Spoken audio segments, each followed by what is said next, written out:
മന്നത്താചാര്യൻ ഒരിക്കൽ പോലും നേരിട്ട് കണ്ടിട്ടില്ലാത്ത ചട്ടമ്പിസ്വാമിയെ അദ്ദേഹത്തിന്റെ ഗുരുവായി സ്വീകരിച്ചു. നായർ സമുദായത്തിന്റെ ഗുരുവായി. ആ ചട്ടമ്പിസ്വാമി തിരുവടികളെ അവഗണിക്കുന്ന ഒരാളാണ് NSSന്റെ തലപ്പത്തിരിക്കുന്നത്. ആരാണ് ചട്ടമ്പിസ്വാമി? ചട്ടമ്പിസ്വാമി തിരുവനന്തപുരത്തുള്ള ഏതോ ചട്ടമ്പിയാണെന്നാണ് വിചാരിച്ചിരിക്കുന്നത്. ഊച്ചാളി പീസുകാർക്ക് അങ്ങനെയല്ലേ തോന്നത്തുള്ളൂ.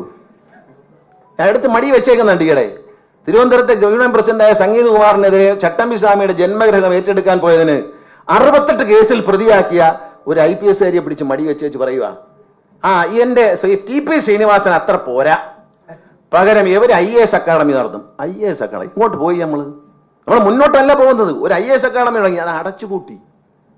കാരണം വീട്ടിലാരും IASന് ഫ്രീ ആയിട്ട് പഠിക്കാനില്ലാത്തത് കൊണ്ടാണ്. ചായക്കട തുടങ്ങാം, നമുക്ക് പത്മ കഫേ തുടങ്ങാം. മന്നത്ത് പപ്പനാവന് നാണക്കേടില്ലയോ? നായന്മാരെ ചായക്കട നടത്തിയിരുന്നെന്ന് 5 സ്റ്റാർ ഹോട്ടലിൽ നടന്നിടത്തോട്ട് കൈപിടിച്ച് ഉയർത്തിയ മന്നത്ത് പപ്പനാവന്റെ പേര് ചായക്കട തുടങ്ങാന്ന് പറഞ്ഞാൽ മന്നത്ത് പപ്പനാവന് നാണക്കേടല്ലേ? ഒന്ന് ആലോചിച്ച് നോക്കി. കാരണം നായർ ഉയരണം, വളരണം, വലിയ നിലയിലെത്തണം. ഓമന കുഞ്ഞമ്മയ്ക്ക് വലിയ വിജയം ലഭിച്ചു. പരീക്ഷയിൽ MSc റാങ്ക് കിട്ടി. വനിത ആദ്യമായിട്ട് ഓമന കുഞ്ഞമ്മയെ വിളിച്ചു വരുത്തി ആദരിച്ച ആളാണ് മന്നത്ത് പത്മനാഭൻ. ഒന്ന് ആലോചിക്കണം. വേണമെങ്കിൽ ഓമന കുഞ്ഞമ്മയെ കണ്ടില്ലെന്ന് വെച്ചാൽ പോലെ. അതൊരു നായരാ. തിക്കുറിശി സുകുമാരൻ നായരുടെ സഹോദരിയായിരുന്ന തിരുവനന്തപുരം കളക്ടറായിരുന്ന ശ്രീമതി IAS കാരിയായിരുന്ന ശ്രീമതി ഓമന കുഞ്ഞമ്മയ്ക്ക് ആദ്യമായി MScക്ക് റാങ്ക് കിട്ടുമ്പോൾ അവരെ ആദരിക്കാൻ ആദ്യമെത്തിയത് മന്നത്ത് പത്മനാഭനാണ്. ഇവിടെ സോമനാഥ് നായരല്ലയോ ISROയുടെ ചെയർമാനായി. കണ്ട ഭാവം നടിച്ചു. വൈക്കം കരയോഗം അദ്ദേഹത്തിനെ അനുമോദിച്ചു എന്നതാണ് ഞാൻ കേട്ടിട്ടുണ്ട് കേട്ടോ. വൈക്കം കരയോഗം ആദ്യം കയറി സോമനാഥനെ അംഗീകരിച്ചു. അതുകൊണ്ട് അയാളെ ഇവിടെ കയറ്റത്തില്ല. ചേർത്തല താലൂക്ക് യൂണിയനിലെ സജീവ പ്രവർത്തനായ ഒരു കരയോഗം പ്രസിഡന്റിന്റെ മകനായിരുന്നു സോമനാഥ്. കരയോഗം പ്രസിഡന്റ് മോനാ. പക്ഷേ വൈക്കം താലൂക്ക് യൂണിയൻ സോമനാഥനെ അനുമോദിച്ചുകൊണ്ട് പ്രമേയം പാസാക്കി. അതുകൊണ്ട് നമ്മൾ ചെയ്യുന്നു. സോമനാഥനെ ഇവിടെ കയറ്റത്തില്ല.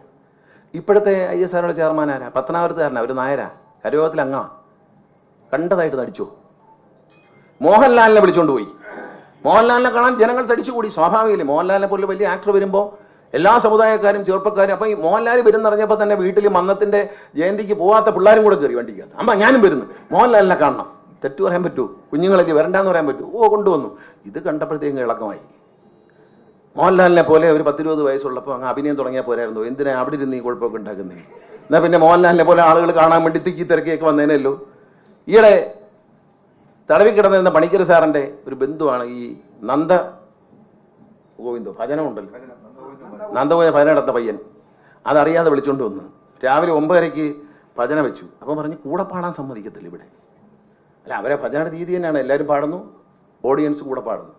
ഇതാണ് അവരുടെ രീതി. അതിവിടെ പറ്റൂല. പണിക്കരുടെ ബന്ധു, ആരാണ് പണിക്കരുടെ ബന്ധു എന്ന് അറിഞ്ഞിരുന്നെങ്കിൽ ഒരു കാരണവശാലും അവിടെ കയറ്റൂലായിരുന്നു. പിന്നെ അറിഞ്ഞ്. പക്ഷേ എന്തോ 9:30 പാട്ട് തുടങ്ങി, 10:30 പാട്ട് നിർത്തിച്ച്. പാട്ട് കളിച്ചിട്ട് പന്തലി നോക്കുമ്പോൾ ആരും പന്തലില്ല. പാട്ട് കേൾക്കാനായിരുന്നു ആൾക്കാർ വന്നേ. അവരെല്ലാം ഊണ് കഴിക്കാൻ പോയി, അതുവഴി വീട്ടിലോട്ടും പോയി.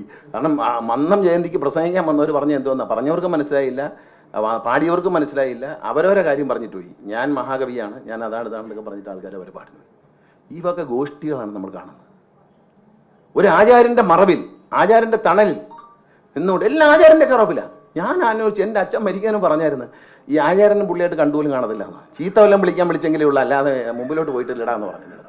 അതാണ് പറഞ്ഞത്. കിടങ്ങൂർ ഗോപാലകൃഷ്ണപിള്ള സാറ് ഇരിക്കുന്ന സമയത്ത് വാതിൽ, സ്പ്രിങ് വെച്ച വാതിലുണ്ട്, പോലീസ് സ്റ്റേഷനിലൊക്കെ വെക്കുന്നത് സ്പ്രിങ് വെച്ച പഴയ വാതിൽ. ഇപ്പം അങ്ങനത്തെ വാതിലില്ല. ഇപ്പം അങ്ങനല്ല. ഇപ്പം ഞാനൊരു നടൻ കൂടി ആയതുകൊണ്ട് കാണിച്ചു തരാൻ പോകുന്നത് ശരിയല്ല. ഇപ്പം നമ്മൾ ചങ്ങനാശ്ശേരിക്ക് പോയാൽ താഴെ നിന്ന് ക്യാമറയിൽ കൂടെ വല്ലതും കാണുന്നുണ്ടോ എന്ന് എനിക്കറിയത്തില്ല. ചെല്ലുമ്പോൾ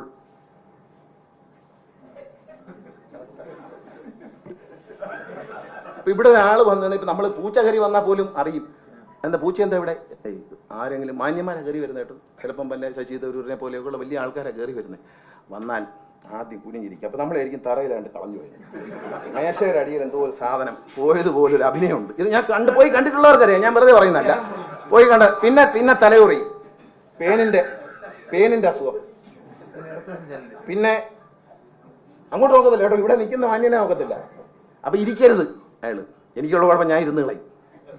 കാരണം ആരെ മോന ഇരിക്കും, ഞാനിരിക്കും.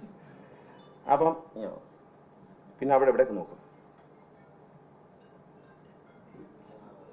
മുഖത്ത് നോക്കും. പക്ഷെ ഒരു എക്സ്പ്രഷനും ഇല്ല കേട്ടോ. അങ്ങനെ ഇരിക്കാൻ ലോകത്ത് ആരെ കൊണ്ടും പറ്റത്തില്ല. കാരണം മുഖത്തെ നോക്കിയപ്പോൾ ശ്രീ ശശി തരൂർ അവിടെ നിൽക്കുകയാണ്. ഉദാഹരണമാണേ, കിണിങ് കിണിങ് ഒരു മണി അടിക്കും. ഉടനെ ആള് വെളിയിൽ നിന്ന് വരും. സൂപ്പറുണ്ട് പോയോ?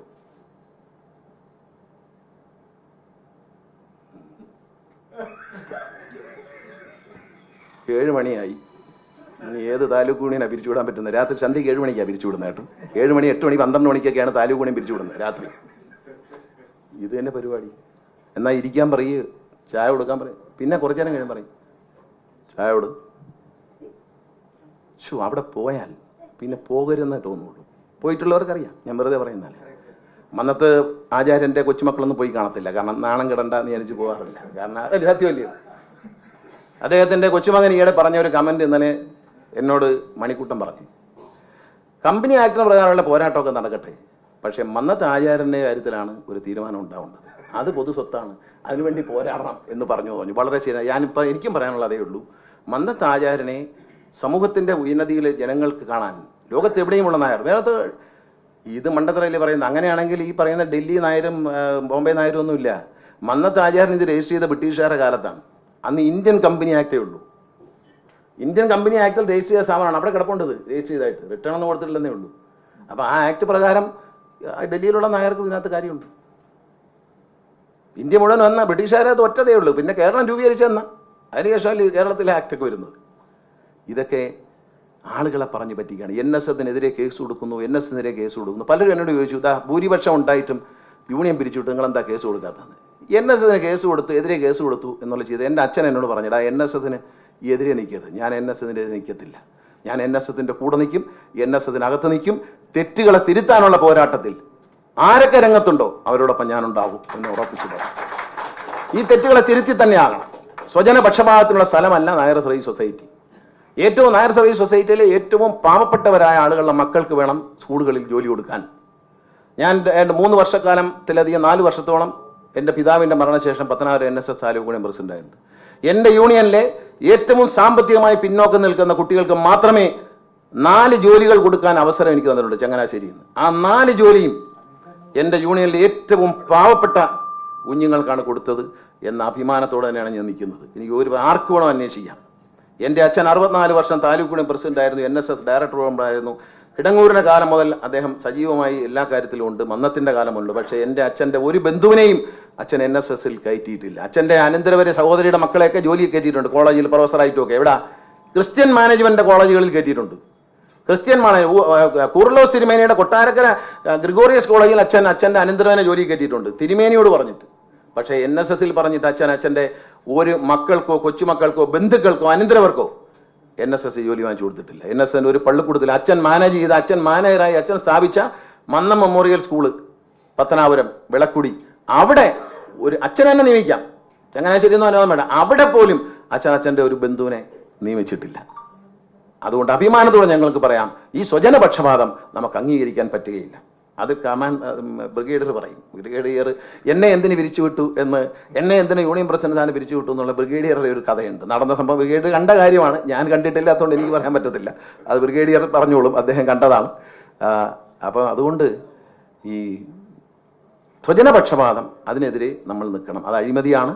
ആ അഴിമതിയാണ് എതിർക്കേണ്ടത്. അത് ഈ പുസ്തകം വായിക്കുമ്പോൾ നിങ്ങൾക്ക് മനസ്സിലാകും. NSSനെതിരെ കേസ് കൊടുത്തത്, ആദ്യത്തെ കേസ് കൊടുത്ത ആൾ TKG നായർ അല്ല. NSSക്കെതിരെ കേസ് കൊടുത്ത ആൾ ആരാണെന്ന് ഈ പുസ്തകം വായിച്ചാൽ മനസ്സിലാവും. അതുപോലെ എല്ലാ ക്രമക്കേടും, സാമ്പത്തിക ക്രമക്കേടുകളിലേക്ക് ഞാൻ കടക്കുന്നില്ല. സ്വജനപക്ഷപാതം എന്ന ക്രമക്കേട് അതൊരു അഴിമതി, അഴിമതിയിൽ ഏറ്റവും പ്രധാനപ്പെട്ടാണ്. നമ്മൾ ഇന്നും TV തുറന്നാൽ ഇപ്പോഴും പറയാം, എന്താ മന്ത്രി ബന്ധുവിനെ നിയമിച്ചു. ഇത് മാധ്യമങ്ങൾ എടുത്തു കാണിക്കുന്ന കേരളത്തിലെ ജനങ്ങളുടെ മുമ്പിൽ ഏറ്റവും വലിയ അഴിമതിയായി കാണിക്കുന്ന സ്വജനപക്ഷപാതം തന്നെയാണ്. മന്നത്ത് ആചാര്യൻ അദ്ദേഹത്തിന്റെ കൊച്ചുമകൾക്ക് ജോലി കൊടുത്തിട്ടില്ല എന്നുള്ള കാര്യം വരെ ബുക്കിൽ പറയുന്നത്. നിങ്ങൾ മനസ്സിലാക്കണം, അതാണ് അന്തസ്. അന്തസ്സില്ലായ്മയ്ക്കെതിരെ പോരാടണം. മന്നത്ത് ആചാര്യനെ വൈക്കത്തുനിന്ന് തന്നെ ഒരു ജാഥ ആരംഭിക്കണം. ഞാൻ പല ഭാഗത്തും NSSന്റെ തെറ്റുകൾക്കെതിരെ പ്രതികരിക്കുന്നവരുണ്ട്. പക്ഷെ പലരും പല സ്ഥലത്ത് പല ഗ്രൂപ്പായിട്ട് നിൽക്കുക. അവരോടെല്ലാവരുമായിട്ട് ഞാനൊരു സ്നേഹാഭ്യർത്ഥന നടത്തുകയാണ്. ദയവ് ചെയ്ത് എല്ലാവരും ഒന്നിക്കുക. മന്നത്ത് ആചാര്യനെ ഒറ്റ സമരം, മന്നത്ത് ആചാര്യന്റെ സ്മൃതി മണ്ഡപം എല്ലാവർക്കും ആദരിക്കത്തക്ക രീതിയിൽ തുറന്നു കൊടുക്കണം എന്ന വിഷയത്തിൽ ഒരു സമര പരിപാടി ആരംഭിച്ചുകൊണ്ട് സമാധാനത്തിന്റെ പാതയിൽ, കഥവ് തുറന്നു തരില്ലെങ്കിൽ ആ മതിലിന്റെ പുറത്തു നിന്ന് നിങ്ങൾ അതിലെ കടന്നു പോകുമ്പോൾ ഒരല്പം വീട്ടിൽ പൂത്തു നിൽക്കുന്ന ഒരു റോസാപ്പൂവെങ്കിലും പറിച്ചു കൊണ്ടുവന്ന് ആ മതിലിന്റെ ഉള്ളിലേക്ക് അദ്ദേഹത്തിന്റെ പാദങ്ങളിൽ സമർപ്പിക്കുന്നു എന്ന സങ്കല്പം നിക്ഷേപിച്ചിട്ട് പോകണം. അതൊരു സമരമുറയായി മാറണം. ഒരു സമാധാനത്തിന്റെ സമരമാണ്, അക്രമത്തിന്റെ സമരമല്ല. വൈക്കത്ത് നിന്ന് ഒരു ജാഥ നടത്തേണ്ടിയിരിക്കുന്നു മന്നം സമാധിയിലേക്ക്. ക്ഷേത്രങ്ങൾ എല്ലാവർക്കും വേണ്ടി തുറന്നു കൊടുക്കാൻ വേണ്ടി യാത്ര നടത്തിയ പോലെ വൈക്കത്ത് നിന്നും ഒരു ജാഥ ചങ്ങനാശ്ശേരിയിലേക്ക് നടത്തേണ്ടിയിരിക്കുന്നു. മന്നത്ത് ആചാര്യന്റെ സ്മൃതി മണ്ഡപം എല്ലാവർക്കുമായി തുറന്നു കൊടുക്കണം. ആരാധിക്കാൻ, അല്ല നശിപ്പിക്കാനല്ല, ആരാധിക്കാൻ തുറന്നു കൊടുക്കണം.